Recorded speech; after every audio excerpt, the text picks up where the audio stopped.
வேல்வேல் முருகா, வெற்றிவேல் முருகா. நாளை மங்களகரமான செய்தி உன் வீட்டிற்குள் வரும். அந்த செய்தி வந்த நொடி முதல் உன் இல்லமே மாறப்போகிறது. இந்த பதிவை நீ பார்க்கும் இந்த நொடி உன் வாழ்க்கையின் மாற்றத்தின் முன்னோட்டம். உன் வீட்டின் காற்றே மாறும். உன் வீட்டில் இருந்த அமைதியில்லாத நிலை மெல்ல மெல்ல அகலும். சில நாட்களாக உன் வீட்டில் ஒரு சுமை இருந்தது. பணம் பற்றிய கவலை இருந்தது. உறவுகளுக்குள் மனக்கசப்பு இருந்தது. எதிர்காலத்தை பற்றிய பயம் இருந்தது. இந்த கவலைகள் உன் மனதை மட்டுமல்ல, உன் குடும்பத்தின் மனதையும் சேர்த்து பாதித்தது அல்லவா? உன் இல்லத்தில் இருந்த அந்த கனமான மேகம் இனி விலகும் என்பது என் வாக்கு. ஒரு நல்ல செய்தி உன் வீட்டிற்குள் வரப்போகிறது. அந்த செய்தி உன் குடும்பத்தின் முகத்தில் சிரிப்பை மீண்டும் கொண்டு வரும்.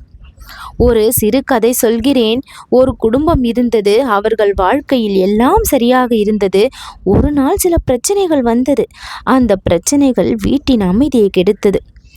ஒரு நாள் அவர்கள் மனமாற முருகனை வேண்டினார்கள். சில நாட்களிலே அந்த நல்ல செய்தி வந்தது.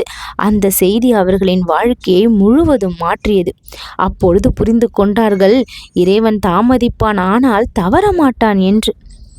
குழந்தையே, இதுவரை உன் வீட்டில் நடந்த விஷயங்கள் உன்னை சோதித்து பார்த்திருக்கலாம். உன் பொறுமையை பரிசோதித்திருக்கலாம். உன் நம்பிக்கையை சோதித்திருக்கலாம். ஆனால் அந்த சோதனை இப்பொழுது முடிவடைய போகிறது. நாளை வரும் அந்த மங்களகரமான செய்தி உன் வாழ்க்கையில் 3 பெரிய மாற்றங்களை செய்யும். முதல் மாற்றம், உன் வீட்டில் இருந்த கவலை குறையும். மகிழ்ச்சி மெல்ல மெல்ல பெருகும். இரண்டாவது மாற்றம், உன் குடும்பத்தின் உறவுகள் மீண்டும் நெருக்கமாகும். பேசாமல் இருந்தவர்கள் மீண்டும் பேசுவார்கள். புரிந்து கொள்ளாமல் இருந்தவர்கள் புரிந்து கொள்வார்கள். உன் எதிர்காலத்தை ஒளிமயமாக்கக்கூடிய அந்த 3வது மாற்றம் வர காத்திருக்கிறது. வாழ்க்கை என்பது பருவமழையைப் போல.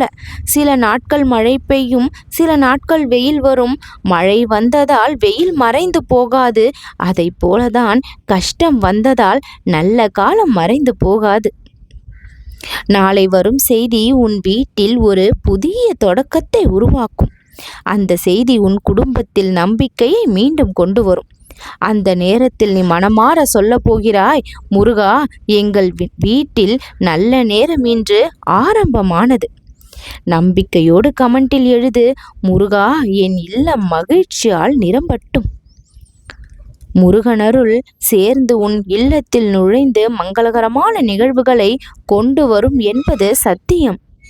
சில சமயம் சின்ன விஷயங்களுக்கு வாக்குவாதம் ஏற்பட்டது. சில நேரங்களில் அமைதியில்லாத காற்று வீட்டில் சுற்றி இருந்தது. எதுவும் சரியாக நடக்கவில்லையே என்ற எண்ணம் தோன்றியது. இந்த உணர்வு உன் மனதையும் உன் குடும்பத்தின் மனதையும் மெல்ல அழுத்தியதல்லவா? இந்த நிலை நீண்ட காலம் தொடராது.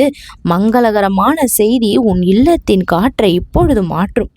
நல்ல தகவல் உன் வீட்டில் வந்தது. அந்த தகவல் உன் வீட்டில் இருந்த கனமான அமைதியை சிரிப்பாக இப்பொழுது மாற்றும். வாழ்க்கை சில நேரங்களில் இருண்ட அறையை போல இருக்கும். அந்த அறையில் எவ்வளவு நேரம் இருந்தாலும் ஒளி வராது. ஆனால் ஒரு சிறிய விளக்கு அந்த இருளை உடைத்துவிடும். அதுபோல இப்பொழுது கேட்கப் போகின்ற அந்த நல்ல செய்தி உன் குடும்பத்தின் வாழ்க்கையை முழுதும் மாற்றிவிடும். உன் குடும்பத்தின் நம்பிக்கையை மீண்டும் எழுப்பும். ஒரு விதை மண்ணுக்குள் இருக்கும் பொழுது அது இருளில்தானே இருக்கிறது. அந்த விதை என் வாழ்க்கை இருள் என்று நீ நினைத்தால் அது ஒருபொழுதும் மரமாக மாறாது. ஆனால் அந்த விதை தன்னுக்குள் இருக்கும் சக்தியை நம்பினால் ஒரு நாள் அது பெரிய மரமாக வளரும். அதுபோலதான் இப்பொழுது உன் வாழ்க்கை வளர ஆரம்பித்தது.